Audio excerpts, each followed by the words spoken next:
Long term stocks, market गिरेगा या चढ़ेगा, that's a different case, but yes, आपको एक लॉन्ग टर्म का स्टॉक्स आप लोगों को आइडेंटिफाई करना आना चाहिए। स्टार्टिंग में मैंने क्या शेयर किया कि सितंबर में मार्केट गिर सकता है, और गिरता है यूजुअली, देखा गया है पास्ट एक्सपीरियंस पे, ये मेरा एक्सपीरियंस है। ऑलवेज बेट ऑन इंडिया, ठीक है, ये बहुत बड़े बड़े लोग बोल के गए हैं, मैं भी वापस बोल रहा हूं, ठीक है, बेट ऑन इंडिया, इंडिया। अब इसमें क्या हो सकता है, इसमें आपको कौन कौन से स्टॉक्स पे सोचना है। आपको देखो लॉन्ग टर्म के लिए सोचना कैसे है, ये मैं आज आप लोगों को बहुत अच्छे से बता दूंगा। आज से, अगर मैं आज की बात करूं, आज से क्या 10 साल बाद, मेरी ध्यान से बात समझना, बाकी जो स्टॉक्स है, जो एग्जैक्टली स्टॉक्स है वो मैं टेलीग्राम पे पूरा शीट अपलोड कर दूंगा, लेकिन फिर भी कैसे सोचा जाता है लॉन्ग टर्म। सबसे पहले, आज हर घर में सोलार लग रहा है, मेरी बात ध्यान से समझना, आज हर घर में सोलार है। तो सोलार, एक टाइम था जब डिश टीवी किसी के घर पे नहीं था, फिर जब हर एक के घर पे डिश टीवी लगा तो डिश टीवी भी भागा था। चाहिए, नहीं यकीन होता तो यहां पे देख लेते हैं, डिश टीवी का एरा कब आया था।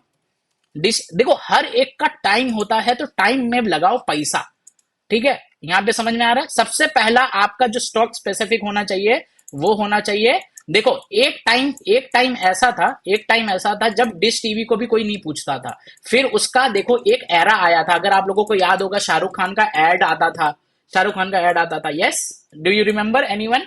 तो वहां से जो एरा जब था 2015-16 से, यहाँ पे 40 रुपए के स्टॉक कहां पे पहुंच गए थे, डबल ट्रिपल हो गए थे, ठीक है। तो वैसा ही सेम चीज पहले आपको याद रखना है, आपको सोलार स्पेसिफिक जाना है। अच्छे अच्छे स्टॉक्स कौन से हैं, एस डब्ल्यू सोलार, ठीक है, एस डब्ल्यू सोलार एक अच्छे स्टॉक है, रिकमेंडेशन नहीं है, सिर्फ सेक्टर वाइज मैं बता रहा हूं, फंडामेंटली एनालिसिस करना पड़ेगा। एस डब्ल्यू सोलार, इसमें रिलायंस का भी स्टेक काफी अच्छा है। दूसरा दूसरा बोरोसिल रिन्यूएबल, बोरोसिल, ठीक है, बोरोसिल रिन्यूएबल एक सोलार में एक अच्छा आता है, ठीक है।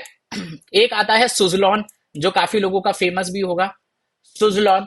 और बहुत सारे, एनएचपीसी भी एक तरीके से मतलब अलग अलग में भी है, पावर पावर सेक्टर पे भी बिट कर सकते हो। तो सोलार, पहला सेक्टर सोलार, राइट, ठीक है, आई होप पहला चीज क्लियर हो गया। सोलार, डिफेंस में इंडिया आगे आ चुका है, डिफेंस में ऑब्वियस ही बात है, डिफेंस को मैं नहीं लूंगा, मैं इस बार डिफेंस को नहीं लेना चाह रहा, क्योंकि डिफेंस ऑलरेडी 3 से 4 साल से देखा जाएगा तो डिफेंस का एक्सपोर्ट बहुत ज्यादा इंक्रीज हो चुका है। तो मैं उसके बदले में कहां पर बिड करना चाहूंगा, सोलार के बदले में। ध्यान से सोचो, आज के डेट में पावर जनरेशन बहुत ज्यादा है, पावर आपको, आप हर हर चीज में आपको क्या चाहिए, पावर, इलेक्ट्रिसिटी। तो दूसरा, सोलार के बाद दूसरा आ जाता है आपका पावर सेक्टर। पावर सेक्टर में मैं आपको एक स्टॉक का सिर्फ दिखा दूं, एक पावर सेक्टर से मुझे स्टॉक का नाम याद आ रहा है, रिकमेंडेशन अगेन नहीं है, यहां पर आप ध्यान से देख सकते हो, पावर ग्रिड। पावर ग्रिड का चार्ट देखते हैं कि किस हिसाब से हमारी जो इंडिया की ग्रोथ स्टोरी है वो है। 2020-22 से 77 का स्टॉक आज चल रहा है 338, और मैं ये बता दूं, ये बीच में एक बार स्प्लिट भी हो चुका है, बराबर, ये एक बार बीच में 70 रुपए का डिविडेंड भी दे चुका है, तो ये इतना ऊपर है। तो पावर सेक्टर पे आप, पीएफसी हो गया, आरईसी, ये सब क्यों भाग रहे हैं, दे आर पावर सेक्टर, ठीक है। तो पहला मेरे लिए सेक्टर जो आ रहा है वो आ रहा है सोलार, ठीक है, लॉन्ग टर्म की बात कर रहा हूं मैं, सोलार। दूसरा आ रहा है पावर, और तीसरा, आप मानो या ना मानो, इंडियन इंडियन रेलवे थोड़ा सा अभी भी पीछे है। इंडियन रेलवे बहुत अच्छा है, क्योंकि हमारी इकोनॉमी, जो हमारी डेमोक्रेसी है, इतनी ज्यादा पब्लिक के बाद भी हमारा जो इंडियन रेलवे है वो बहुत अच्छा परफॉर्म कर रहा है, इतनी ज्यादा पॉपुलेशन के बाद भी। आप लोगों को सिर्फ एक फैक्ट बताता हूं, इंडियन रेलवे पैसेंजर ट्रेन में घाटा खाती है, एक मैंने रिपोर्ट पढ़ी थी काफी साल पहले, चेंज हो गई होगी तो नहीं पता, लेकिन इंडियन रेलवे पैसेंजर्स ट्रेन में लॉस खाती है। इंडियन रेलवे सबसे ज्यादा कमाती किससे है, मालगाड़ी, मालगाड़ी है ना, जो आप लोग बोलते हो कि यार मालगाड़ी क्यों पास नहीं होने दी, मैं आपको पूरा एक बताता हूँ कि सोचा कैसे जाता है कि मालगाड़ी पास होने आ रही है, मालगाड़ी को क्यों रोक दिया।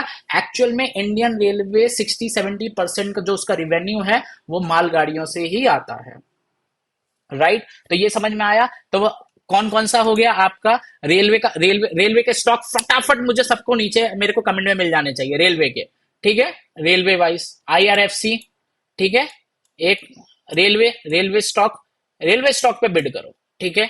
रेलवे, ये तो तीन प्रायोरिटी पे होने ही चाहिए। आईआरएफसी। तीसरा जो आप लोगों को ने ध्यान दिया होगा, एक जो सेक्टर है जो हमारा इंडिया ग्रो करेगा, एक टाइम पे 2G था, 3G था, 4G था, 5G था, तो आपको क्या लग रहा है ये 5G तक रहेगा?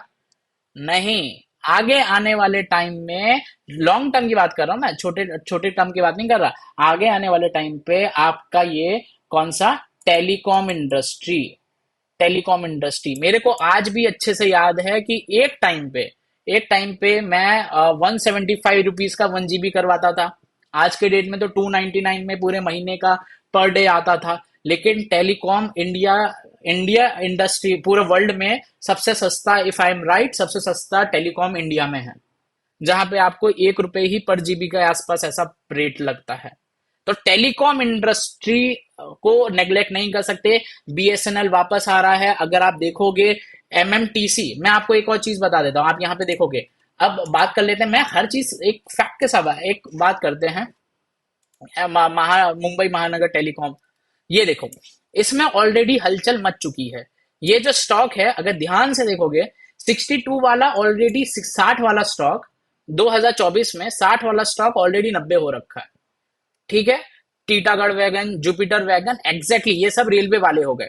टेलीकॉम की बात करो, ठीक है। अब टेलीकॉम की बात करते हैं, तो ये हो गया एक सबसे बहुत बड़ा स्टॉक, कौन सा है, भारतीय एयरटेल, ठीक है। भारतीय एयरटेल हो गया, ठीक है। भारतीय एयरटेल देखोगे तो भारतीय एयरटेल है एक इनका सबसे वो, जिसको टेलीकॉम के जो इक्विपमेंट्स बनाता है, आपको सिर्फ मोटा मोटा नहीं सोचना, आपको हर एक अब यहाँ पे देखोगे, ये है इंडस टावर का चार्ट, 2024 से नॉन 2023 से नॉन स्टॉप रैली।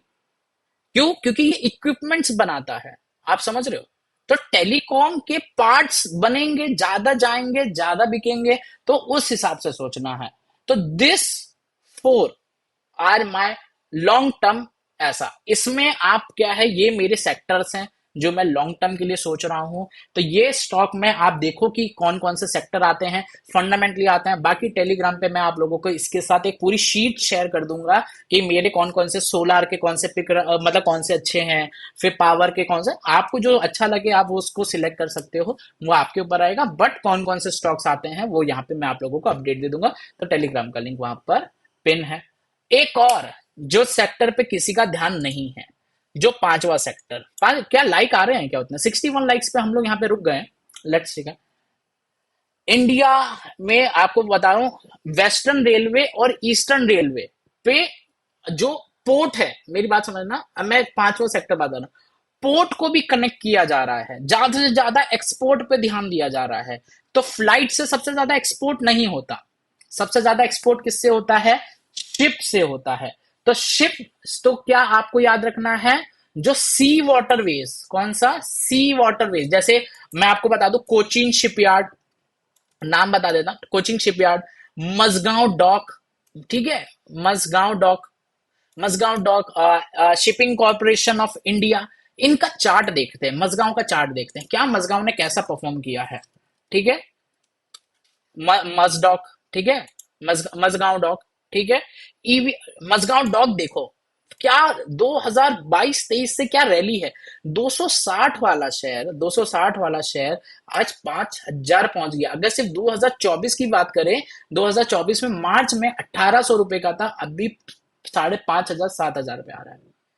अब मैंने ये 5 सेक्टर ये मेरे हो चुके हैं, नाउ दैट्स इट। अब मैं कुछ और खुलासा नहीं रख रहा, ठीक है। तो ये कैसे मैंने निकाला, आप सोचो, आप देखो अपने सराउंडिंग्स में, देखो कि कैसे ये सारे जो स्टॉक्स है, ये रेलवे के स्टॉक, पावर के स्टॉक्स, ये जितने सारे हैं, ये कैसे आइडेंटिफाई होते हैं, मैंने कैसे आइडेंटिफाई किए, और उसके रिजल्ट आप अपने पोर्टफोलियो पे भी देख सकते हो। ईवी, ईवी सेक्टर काफी बोल रहे हैं, लेकिन ईवी सेक्टर पे इस बात का ध्यान दो कि ईवी सेक्टर में लोग कारों पे ध्यान दे रहे हैं, EV sector manufacturing, semiconductor, semiconductor में आपका आ जाता है डिक्सन टेक्नोलॉजी, है ना। डिक्सन टेक्नोलॉजी सेमीकंडक्टर का वो है, एकदम कि एक टाइम पे ये स्टॉक हिल नहीं रहा था क्योंकि due to EV sector down था। अगर 2020-22 से देखेंगे, 2020 से पकड़ लेते हैं, चल 20 से छोड़ो 21 से पकड़ लेते हैं, 2000 का शेयर यहां पर आ गया। तो सेमीकंडक्टर मैन्युफैक्चरिंग कौन कर रहा है, आपको इस हिसाब से सोचना है। तो डिक्सन में सेमीकंडक्टर है। अब बैटरीज है, बैटरीज में क्या क्या कंपोनेंट्स लगते हैं वो कौन मैन्युफैक्चरिंग करता है, वो कंपनी आप उठाओगे, तब जाके आपको मल्टी बैगर, बड़े बड़े स्टॉक्स तब जाके आपको मिलेंगे। इस हिसाब से आपको निकालना चाहिए। ठीक है, तो बजट के लिए ये मेरे सारे सेक्टर हैं जो आप लोगों को ध्यान में रखने हैं। कैसे आपको सिलेक्ट करना है, कैसे आपको निकालना है, ये सारी चीजें डिस्कशन कर लेते हैं।